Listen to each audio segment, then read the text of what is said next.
हमारे चैनल को सब्सक्राइब करिए और बेल आइकन दबाना बिल्कुल मत भूलिएगा। दोस्तों, इसके पहले कि मैं आज वीडियो की तरफ चलूं, मैं आप सबको आज शुभकामनाएं देना चाहता हूं। आज भदूरिया डे है। यह भी बता दूं भदूरिया डे क्या है। आज की तारीख में 1971 में एक नई यूनिट जो 1968 15 जनवरी को रेज हुई थी, 3 साल पुरानी मुश्किल से यूनिट, वो लड़ गई पाकिस्तानी फौज से। 1971 में एक जगह थी भदूरिया, वहां पे लड़ गई। नॉर्मली जो अटैक होता है वो अंधेरे में होता है, हमला जो होता है अंधेरे में होता है, और उसको आर्टिलरी का कवर भी दिया जाता है कायदे से। ये एक अनहोनी चीज हुई, एक अनहोना अटैक हुआ कि 1971 में ये यूनिट, इसने अपने से ज्यादा तादाद में दुश्मन, जबकि जब अटैकिंग फोर्स होती है उसको और ज्यादा बड़ा होना पड़ता है। 3:1 का रेशियो हम लोग प्लेन्स में कहते हैं, 9:1 हम माउंटेन्स में कहते हैं, पहाड़ों में। यानी कि अगर दुश्मन अगर एक है तो यहां पे 3 होने चाहिए अटैक होने वाले, जो अटैक कर रहे हैं, जो अटैकिंग फोर्स है वो 3 गुना बड़ी होनी चाहिए। यहां पे अटैकिंग फोर्स छोटी थी और दुश्मन तादाद में ज्यादा थे। वो यूनिट थी 17 कुमाऊं, मेरी यूनिट है, और आज ही की तारीख 1971 में पाकिस्तानी फौज को खदेड़ दिया भदूरिया क्रॉस रोड कॉम्प्लेक्स। दोस्तों, हमारे बारे में लेफ्टिनेंट जनरल जगजीत सिंह अरोड़ा ने यह कहा है, आप जरा देखिए। जगजीत सिंह अरोड़ा साहब को तो आप सब जानते ही हैं, everybody knows who he is. उन्होंने हमारे बारे में क्या कहा, यह जरा देखिए। One of the bloodiest battle was fought here. It was primarily an infantry encounter fought on our side by 17 Kumaon. We suffered 55 dead and 71 wounded, while we counted 88 Pakistanis dead on the battlefield. Lieutenant General Jagjit Singh Arora, GOC&C, Eastern Command. तो दोस्तों, ये story थी 17 कुमाऊं की। ये story थी मेरी पलटन की, मेरी यूनिट की।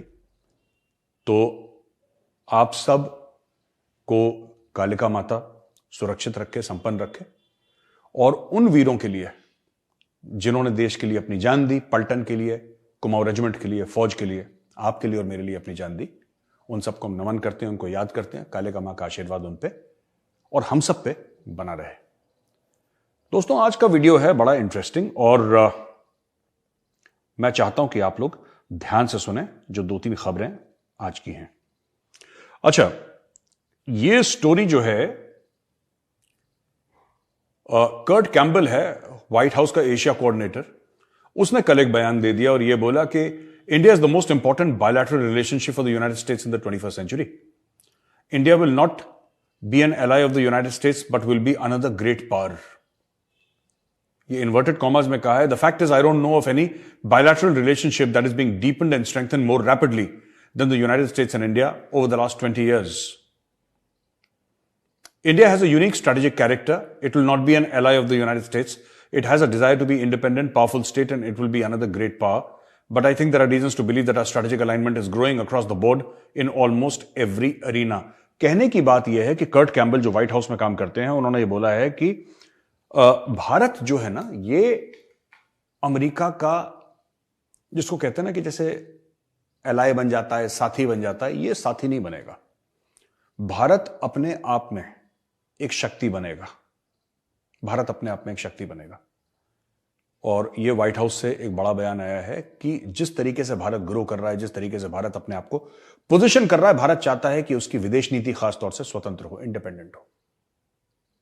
और यह भारत ने कई बार करके दिखाया है।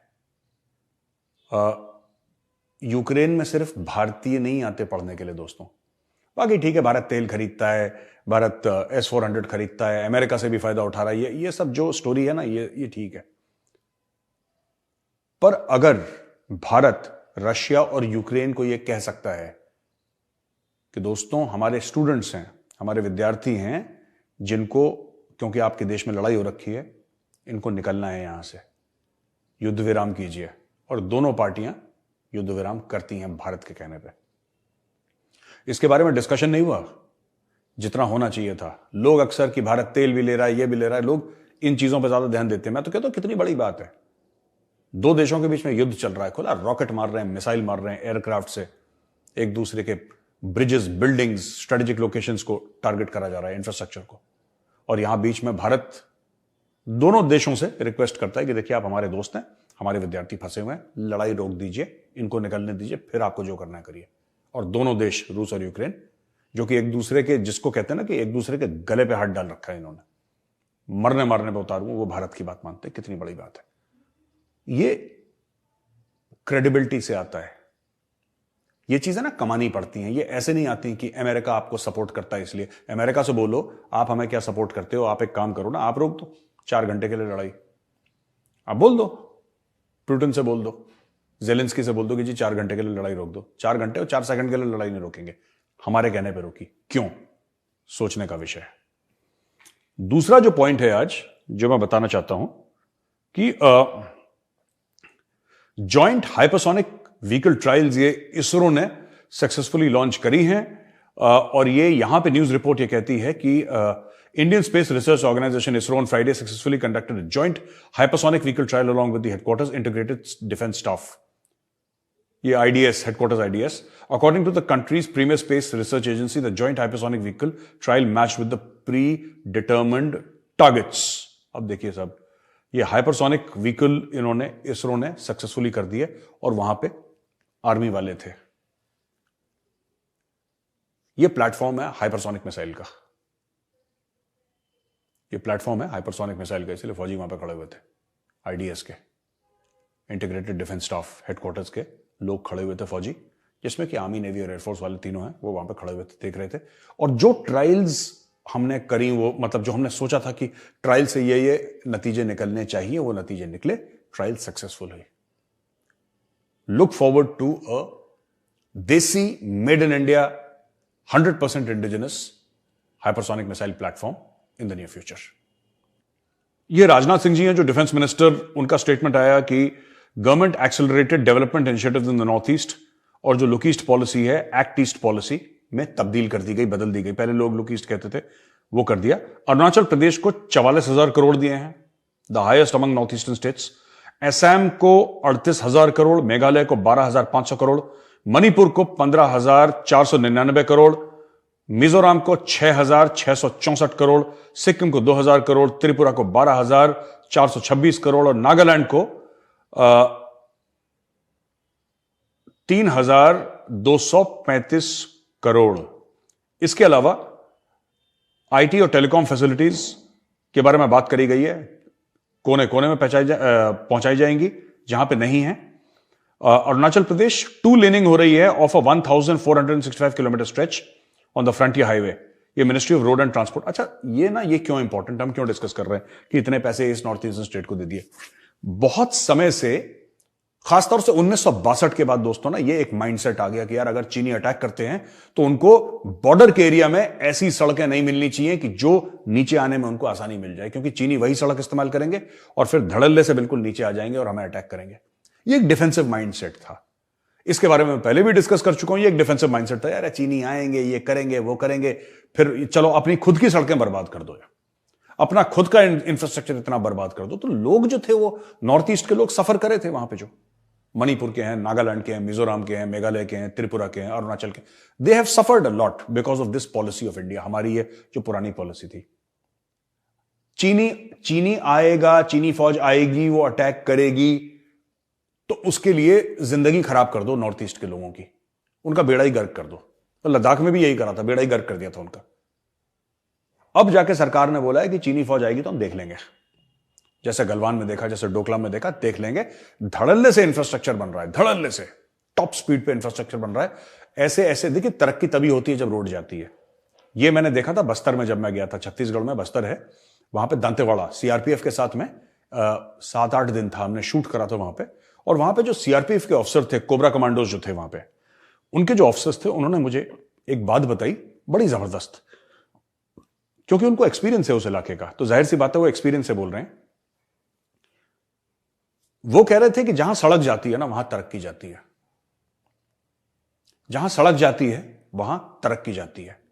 वहां स्कूल जाता है, वहां पे अस्पताल जाता है, वहां पे यूनिवर्सिटी जाती है, वहां पे कॉलेज जाता है, वहां पे दुकानें जाती हैं, वहां पे घर जाते हैं, वहां पे मेडिकल सुविधाएं जाती हैं, सरकार की जो स्कीम्स हैं वो वहां पे जाती हैं, और वहां से नक्सलवाद भागता है। ये CRPF के ऑफिसर्स ने मुझे बताया था। इसीलिए सड़क बनाने को नक्सली मना करते हैं। नक्सली कहते हैं मार देंगे तुम्हें जान से। और कई सीआरपीएफ वालों ने, जिसको कई सीआरपीएफ के हमारे भाई हैं जो वीर गति को प्राप्त हुए हैं उस एरिया में, छत्तीसगढ़ में, सड़क बनाते बनाते। तो रिवर्स माइंडसेट वही था, उन नक्सलियों वाला रिवर्स माइंडसेट। नक्सली कहते थे तुम सड़क बनाओगे तो हम तुम्हें मार देंगे, ये कह रहे थे भैया तुम सड़क बनाओगे तो चाइनीज अंदर आ जाएंगे। कैसे आ जाएंगे यार, किस तरीके से आ जाएंगे? सेना को अगर आप ठीक से डायरेक्शंस देंगे कि this is what you want, it will always be delivered. इसमें डाउट क्या है, इसमें शक क्या है? अभी बन रहे हैं ना पूरे हजारों दर हजारों बिलियंस ऑफ यूएस डॉलर्स के प्रोजेक्ट्स इंडिया ने लॉन्च करे, खासतौर से नॉर्थ ईस्ट। और राजनाथ सिंह जी ने यही बोला कि यार देखो, लुक ईस्ट काफी नहीं है कि हम ईस्ट की ओर, पूरब की ओर देखें, एक्ट ईस्ट, इस पे एक्शन लो। तो ये जो चीज है, ये बहुत एक जरूरी चीज जो इंडिया में हो गई है, विच आई वेलकम होल हार्टेडली। हम तो पले बड़े हैं नॉर्थ ईस्ट में, 2-4 साल रहे हैं वहां पे, तो बड़ा प्यार है लोगों से। अच्छा, आपको सार्क के बारे में तो पता ही है।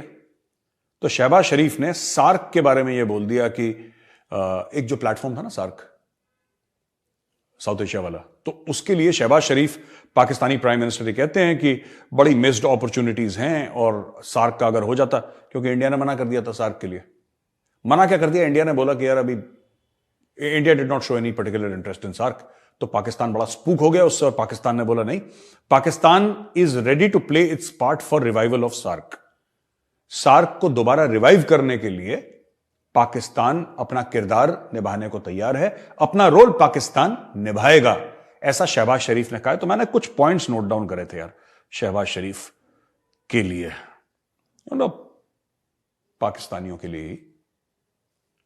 इनको ना 30-35 मिलियन डॉलर, जो कि रेजगारी या चिल्लड़ है, 30-35 मिलियन इनको गूगल को देने थे पेड एप्लीकेशंस के लिए मोबाइल फोन के, जिससे पाकिस्तानी 10 किस्म के काम करते होंगे, फ्रीलांसिंग करते होंगे, रोजगार करते होंगे।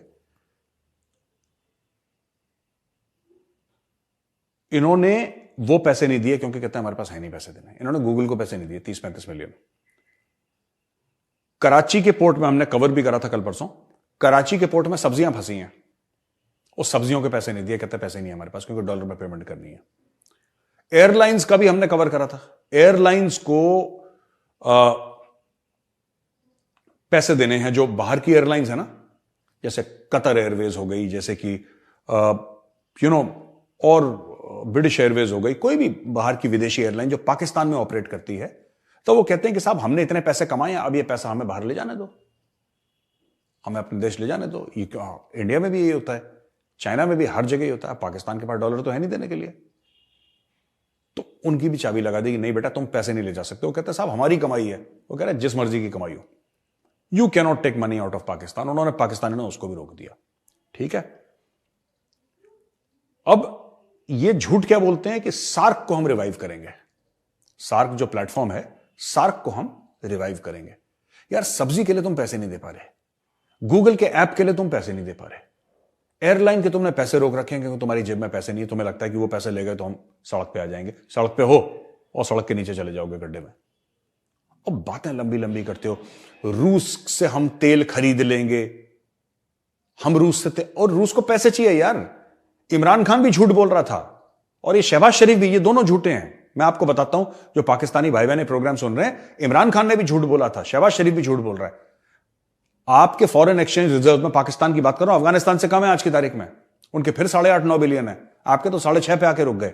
और 6.5 में भी 3 अरब डॉलर वो हैं जो सऊदी अरब ने आपको दिए हैं कि देख तो लो बेटा, हाथ मत लगाना, देख तो लो, हाथ मत लगाना। उसमें चाइना ने, आपके है ही नहीं फॉरेन एक्सचेंज रिजर्व्स, आप टेक्निकली डिफॉल्ट कर चुके हैं। मैं उस पर बाद में आऊंगा। आप टेक्निकली डिफॉल्ट कर चुके हैं। डिफॉल्ट क्या होता है? डिफॉल्ट ये होता है कि भाई जो आपके जो कमिटमेंट्स हैं, financial commitments, you do not have the money for it, you do not have the money for it. आप लेन देन सही तो करोगे उसका। आप कहोगे नहीं साहब अभी वो सुकूक बॉन्ड्स थे, अभी तो हमने उसका 1 अरब डॉलर दिया है। बिल्कुल दिया है, बिल्कुल दिया है, मैं मना नहीं कर रहा। पाकिस्तान ने 1 आध दिन पहले ही उसकी पेमेंट कर दी, जो सुकूक बॉन्ड्स थे, जो उनको पैसा वापस देना था। लेकिन मैं ये कहना चाहता हूं वो पैसा क्या था, वो कभी पाकिस्तानी आवाम को बताया वो पैसा कहां से आया? जो 1 अरब डॉलर दिया है उसके एवज में आपको कितना और देना पड़ेगा? पाकिस्तानी आवाम को कभी क्लियर कराए कि कितने लोन पे चल रहा है पूरा देश आपका? बिना लोन के इनकी बात नहीं बन रही। पता नहीं अजीब सी बातें करते हैं, हम रशिया से तेल लेंगे। ओ भाई, रशिया से लो, आप चांद से ले लो तेल यार, पैसे तो होने चाहिए बंदे। इंसान बनो यार, आप किसी से भी तेल लो। वो ठीक है, आपके पास रिफाइनिंग फैसिलिटीज नहीं है, आप झूठ बोल रहे हैं, वो मैं उस टेक्निकल चीजों में नहीं पढ़ना चाहता। ठीक है, आपके पास रशियन ऑयल रिफाइन करने की फैसिलिटी नहीं है, क्या करना उस तेल में? चंपी लगानी है, पूड़ियां तलनी है उसमें। गाड़ियों में तो डाल नहीं सकते हो तेल रशियन, पर कोई बात नहीं, क्योंकि इमरान खान ने झूठ बोल दिया तो इनको भी झूठ बोलना जरूरी था। शहबाज शरीफ को इमरान खान ने बोला मैं तो डील करके आ गया था, मेरी तो बात हो गई। कागज दिखा दे भाई, कागज दिखा दे कि डील करके आया था, कागज दिखा दे सबके सामने इमरान खान, या कागज दिखा दे शहबाज शरीफ कि हम तो डील करके आए थे रशिया से। सब झूठ बोलते हैं और पाकिस्तानी खुश हो जाते हैं। जो पीटीआई के सपोर्टर हैं वो नाच रहे हैं सड़कों पे, कुर्ते फाड़ रहे हैं अपने कि खान ने तो डील कर ली थी रशिया के साथ। खान ने कुछ नहीं करा था, खान के पास भी पैसे नहीं थे, खान भी फुकरा था, शरीफ भी फुकरा है। वो पैसे नहीं है यार, रशिया को कैश चाहिए, दोगे कैश? है तुम्हारे पास? सब्जी वाले को पैसे देने के लिए नहीं है, दूध वाले को पैसे देने के लिए नहीं है, गूगल ऐप के लिए पैसे देने के लिए रशिया से तेल खरीदेंगे और सार्क को दोबारा जिंदा करेंगे। आपके पास सिर्फ एक चीज है, लंबी लंबी छोड़ना। ट्विटर के बेताज बादशाह हो आप लोग, और कोई आपके बस का है नहीं बात, और अपनी कौम को झूठ बोलना। राइट? तो ये हो गया दोस्तों। और इसके अलावा आप ये देखिएगा कि ये जो एयरलाइन की बात थी ना, ये एयरलाइन की बात मैं आपको बताता हूं, ये 225 मिलियन है ये बात एयरलाइन की। मैंने अभी आपको बताया ना कि एयरलाइन के फंड रोक दिए थे, बाहर की एयरलाइन, कतर वतर, एमिरेट्स, जितने भी बाहर वाले पाकिस्तान फ्लाई करते हैं, ये 225 मिलियन डॉलर है भाइयों ने रोक दिए यार। 225 मिलियन डॉलर, 225 मिलियन डॉलर रोक दिए। ये एयरलाइन से कह रहे हैं कि तुम्हारा पैसा है लेकिन तुम वापस नहीं ले जा सकते अपने मुल्क, you can't take that money out. रोक दिया, ब्लॉक कर दिया भाइयों ने। और वहां पे त्राई त्राई हो रही है कि साहब हमारे पैसे, क्योंकि भाई एयरलाइन तो it's run on profit basis. आपने उनकी पेमेंट ही रोक दी, वो पैसा ले नहीं जा सकते बाहर। ठीक है, जब सब्जी का पैसा नहीं देने को है तो हवाई जहाज कहां से पैसा दोगे? सो ये देखिए 225 million in blocked airline funds, Pakistan among top 3 on IATA's list. IATA जो होता है, आईएटा की जो लिस्ट है उसमें श्रीलंका के साथ पाकिस्तान है और एक दो और मुल्क हैं, आई थिंक अल्जीरिया और लेबनान के साथ उनके हैं। बट पाकिस्तान के देखिए 225 मिलियन डॉलर पाकिस्तान के ब्लॉक्ड हैं, जो पाकिस्तान ने ब्लॉक कर लिए। बांग्लादेश ने 208 करे हैं, लेबनान ने 144 करे हैं और अल्जीरिया ने 140 करे हैं। तो मैक्सिमम पैसा जो रोका है वो पाकिस्तान ने रोका है दोस्तों। अब आप समझ लीजिए ये सब चल रहा है, लेकिन रशिया से तेल भी खरीदना है, हिंदुस्तान को आंखें भी दिखानी है, दुनिया पे राज भी करना है, लाल किले पे सब्ज परचम भी लहराना है, सब करना है। जेब फटी हुई है, जेब फटी हुई है, नंगे पैर चल रहे हैं, शर्ट पे 15 जगह रफू रखे हैं, 4 बटन टूटे हैं, बावले जैसे घूम रहे हैं, लेकिन दुनिया पे राज पाकिस्तान को करना है। थैंक यू दोस्तों, ये वीडियो देखने के लिए। इस वीडियो को लाइक करिए, हमारे चैनल को सब्सक्राइब करिए, बेल आइकन दबाना बिल्कुल मत भूलिएगा। मैं जल्द आऊंगा एक और वीडियो लेके। जय हिंद, और हां, कालिका माता की जय।